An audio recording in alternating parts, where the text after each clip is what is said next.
ఇదే అంశంపై పూర్తి విశ్లేషణ అందించడానికి మనతో జాయిన్ అవుతున్నారు senior journalist and senior analyst doctor అందే సత్యం గారు. సత్యం గారు నమస్కారం సార్. నమస్తే. సత్యం గారు, అమెరికా పెట్టినటువంటి 5 ఆంక్షలు, ఇరాన్ పెట్టినటువంటి ఈ 5 కండిషన్స్, ఇవన్నీ చూస్తూ ఉంటే ఇరు దేశాలు కూడా ఎక్కడా తగ్గనట్టుగానే కనిపిస్తూ ఉన్నాయి. అంటే ముఖ్యంగా ముందు యురేనియం అప్పగిస్తేనే యుద్ధం ముగుస్తుంది అని ఇటు అమెరికా అనడము, తర్వాత ఇరాన్ ఏమో ముందు ఆంక్షలు ఎత్తేస్తేనే అసలు చర్చలు అని చెప్పేసి ఇరాన్ చెప్పడం. ఇది మొత్తం ఈ డెడ్లాక్ అనేది వీడాలి అని అంటే దౌత్యపరంగా మధ్య మార్గంగా ఏమైనా ఉన్నాయా?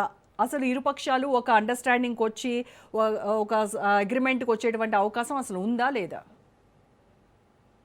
అమెరికా ముందు పెత్తందారి వైఖరి మానుకుంటే ఖచ్చితంగా చర్చలు జరిపి ఒక అంగీకారానికి వచ్చేటువంటి అవకాశం ఉంది. ప్రపంచ పోలీసు అనుకునేటువంటి స్థితిలో అమెరికా ఉంది. అమెరికా ఇష్టానుసారం దాడి చేసి ఇష్టానుసారం దేశాలను డిస్మాంటిల్ చేసి ఆ తర్వాత కండిషన్స్ పెట్టి నా కండిషన్స్ ఒప్పుకుంటేనే యుద్ధం ముగుస్తుంది అనేటువంటిది కాదు. వీటికి ఇంటర్నేషనల్గా కొన్ని కొలబద్దలు ఉన్నాయి. వాటి ప్రకారమే మనం విశ్లేషించాలి. అమెరికా తప్పైనప్పటికీ, అమెరికా దాడి చేయడం తప్పైనప్పటికీ ఆ వైఖరితోటి మనం విశ్లేషించకపోయినా కనీసం ఇంటర్నేషనల్ కొలబద్దల ప్రకారం విశ్లేషించిన అమెరికా వాదన నిలబడదు. ముందు మీరు అన్నటువంటి వాటిలో ఫస్ట్ యురేనియం నిలవ ఉండకూడదు, ఇరాన్ దగ్గర ఉండొద్దు, మాకు అప్పగించాలనేటువంటి డిమాండ్ సహేతుకం కాదు. ఎందుకంటే IAEA ఇంటర్నేషనల్ ఆటమిక్ ఎనర్జీ ఏజెన్సీకి నిబంధనలు ఉన్నాయి. ఆ నిబంధనల ప్రకారం శుద్ధి చేసిన యురేనియం కలిగి ఉండేటువంటి హక్కు ప్రతి దేశానికి ఉంది. ఇరాన్కే కాదు, ఏ దేశానికైనా ఉంది. ఇప్పుడు దరిదాపు ఆటమిక్ పవర్ ఉన్నటువంటి నేషన్స్ దరిదాపు 9 దేశాలు ఉన్నాయి. 9 దేశాలకు కూడా ఈ యురేనియం కలిగి ఉన్నాయి. అటువంటప్పుడు పక్కన ఉన్నటువంటి దాడులు చేస్తున్నటువంటి ఇజ్రాయెల్ కలిగి ఉండి దాడులకు గురవుతున్నటువంటి ఇరాన్కు ఉండొద్దు అనటువంటిది సహేతుకం కాదు. ఒకరికొకరు దాడులు చేసుకోవద్దంటే అది మరొక అంశం. కానీ అది కలిగి ఉండటం అనేటువంటిది IAEA నిబంధనల ప్రకారం అది నిజం. తర్వాత రెండవది, ఇరాన్ ప్రకటించేది ఏంటంటే మాకు విద్యుత్తు పవర్ అవసరాల కోసం మేము అవసరం మాకని చెప్తున్నారు. అటువంటప్పుడు ప్రతి దేశం అదే చెప్తుంది. తర్వాత ఇప్పటివరకు కూడా అమెరికా చేసిన యుద్ధంలో ఇప్పటివరకు ప్రపంచానికి గత 3 నెలలుగా చెప్పింది ఏంటంటే ఆటమిక్ వెపన్స్ తయారు చేస్తుంది కాబట్టి మేము దాడి చేస్తున్నాం అన్నారు. ఎక్కడ అది చేసేటువంటి ఆటమిక్ పవర్ స్టేషన్స్ ఉన్నటువంటి 3-4 ధ్వంసం చేసింది. ఎక్కడ రేడియేషన్ రాలేదు, ఎక్కడ భౌతికంగా ఈ శుద్ధి చేసినటువంటి యురేనియం కూడా పట్టుబడలేదు. కాబట్టి ఈ ఆటమిక్ వెపన్స్ తయారు చేస్తుంది అనేటువంటి దాంట్లో నిజం లేదు. కాబట్టి ఫస్ట్ అమెరికాది తప్పు, కలిగి ఉండరాదనేది. IAEA నిబంధనల ప్రకారం పౌర అవసరాల కోసం కలిగి ఉండేటువంటి హక్కు ఉంది. కాబట్టి ఇది తప్పు, నీ దగ్గర ఉండొద్దు అనేది తప్పు. ఒకవేళ తప్పు అయితే మిగతా 9 దేశాల దగ్గర ఉంటాం కరెక్ట్ ఎందుకో చెప్పాలి అమెరికా, మిగతా దేశాల దగ్గర ఎందుకు ఉండాలో. కాబట్టి ఇది ఇప్పుడు ఏదైనా ఒక హక్కు అనేటువంటిది లేదా కలిగి ఉండటం అనేది ఆ దేశ అవసరాల దృష్ట్యా ఉంటుంది, ఆ దేశ సాంకేతిక అవసరాల దృష్ట్యా ఉంటుంది. ఆ దేశ సాంకేతిక అభివృద్ధి మీద ఆధారపడి ఇవి తయారు చేసుకుంటారు. అసలు మరి రేపు అమెరికా మీరు అసలు సైన్సే మీ దేశంలో ఉండటానికి లేదు, అసలు టెక్నాలజీ వాడటానికి వీల్లేదు, మీరు గతంలో మీ పాత సంస్కృతి ప్రకారం బతకండి అన్నదనుకో, అది కూడా కరెక్ట్ అయిద్దా? మీకు మోడర్నైజేషన్ ఉండటానికి వీల్లేదంటది, అదే కరెక్ట్ అయిద్దా? ఒకవేళ ఇరాన్ దగ్గర ఉండొద్దు అంటే ఇజ్రాయెల్ దగ్గర కూడా ఉండొద్దు, ఇజ్రాయెల్ దగ్గర కూడా ఉండొద్దు. IAEA ఇన్వాల్వ్ అయ్యి 2 దేశాల దగ్గర లేకుండా చేయండి. కాబట్టి ఈ డిమాండ్ సహేతుకం కాదు. ఇక రెండో ఇంపార్టెంట్ది హార్ముజ్ జలసంధి. యుద్ధానికి ప్రారంభానికి ముందు హార్ముజ్ జలసంధి అనేటువంటి చర్చే లేదు. హార్ముజ్ దాడి చేస్తాం లేదా హార్ముజ్ను మాకు అప్పగించాలనేటువంటిది లేదు. ఇరాను దాన్ని మూసేసిన తర్వాతనే అప్పుడు అంటుంది హార్ముజ్ జలసంధి అని. కాబట్టి ఇవాళ హార్ముజ్ జలసంధి మీద హక్కు ఇరాన్కే ఉంది. దాని మీద పనామాకి ఎందుకు హక్కు ఉంది? పనామా కాలువ మీద, కెనాల మీద.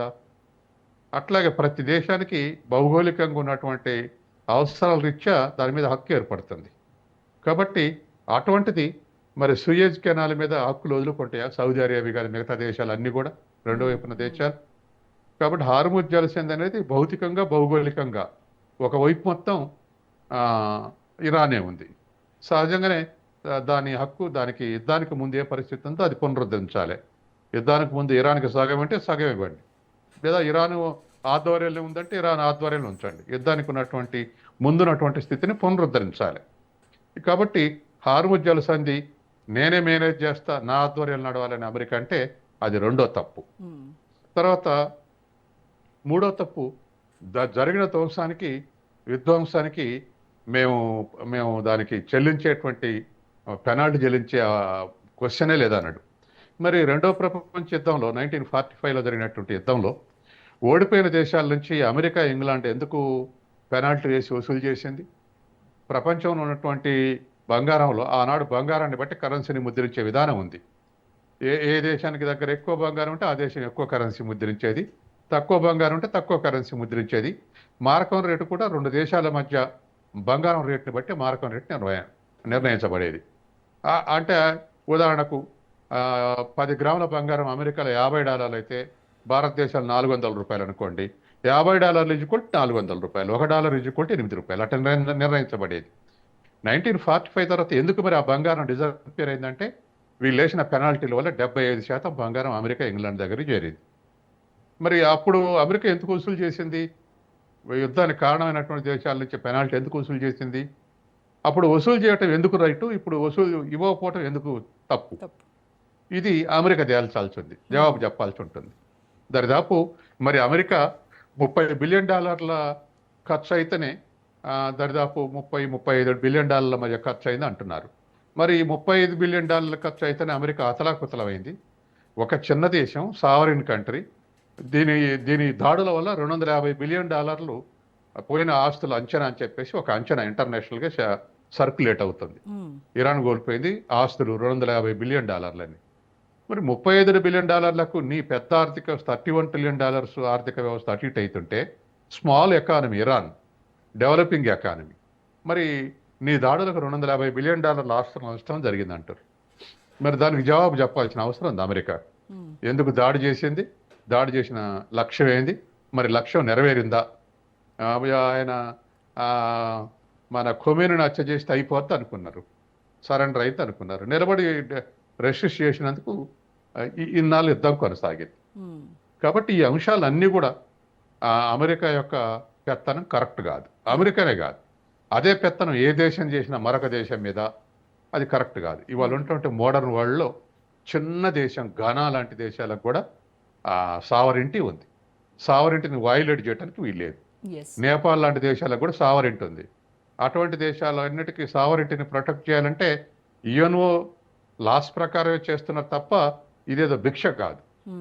కాబట్టి ఇటువంటి వాటిని వైలేట్ చేసి ఒక ప్రపంచ పోలీసు లాగా అమెరికా వ్యవహరిస్తే దానికి జవాబు లేదు. కట్టుబడి ఉండాలి, అందరూ కట్టుబడి. యుక్రెయిన్ తన అందరూ కట్టుబడితేనే వదులుకున్న తర్వాత ప్రస్తుతం యుక్రెయిన్ ఎదుర్కొంటున్నటువంటి పరిస్థితులను చూసినటువంటి ఇరాన్ తన దగ్గర ఉన్న ఏకైక రక్షణ కవచము ఈ యురేనియం, దీన్ని అమెరికా చేతిలో పెట్టడానికి అసలు ఎలా ఒప్పుకుంటుంది సార్ ఇరాన్? అసలు ఆ డిమాండే తప్పు. ఇరాన్ ఒప్పుకోవటం కాదు, ఆ డిమాండే తప్పు. అమెరికా నాకు ఇవ్వండి అని. ఇప్పుడు ఎవరిని పడితే వాళ్ళని గ్రీన్లాండ్ నాకు ఇవ్వాలంటాడు, నాకేమమంటాడు, పనామా కేలాన్ని నేను స్వాధీనం చేసుకుంటా అంటాడు. ఇరాన్ హార్ముజ్ జలసంధి నా ఆధ్వర్యంలో నడవాలంటాడు. చివరికి చైనా, రష్యా కూడా నా నా ఆశీర్వాదంతో బతకాలి అంటాడు, ఉండాలి అంటాడు. మరి ఈ దేశాలన్నీ ఒప్పుకుంటే మరి ఈ ప్రపంచంకి యుఎన్ఓ లేదా, ఇంటర్నేషనల్ ఆర్డర్ లేదా, ఇవన్నీ ప్రశ్నలు. కాబట్టి ఈ కండిషన్స్ అన్ని అమెరికా పెట్టే కండిషన్స్ ఏది కరెక్ట్గా, అది ఇరాన్ ఫేవర్గా మన అభిప్రాయం పక్కకు పెడితే, ఇండివిజువల్ ఒపీనియన్ పక్కకు పెడితే, ఇంటర్నేషనల్ ఆర్గనైజేషన్స్ ప్రకారం ఇది రైటా లేదా అని చర్చించినప్పుడు ఏ ఒక్క అమెరికా పెట్టే కండిషను ఇంటర్నేషనల్ ఆర్డర్ నిలబడేది కాదు. కాబట్టి ఆ విధమైనటువంటి పరిస్థితి అమెరికా సృష్టించడం కరెక్ట్ కాదు. ఇది బలాత్కారం చేయటంతో సమానం.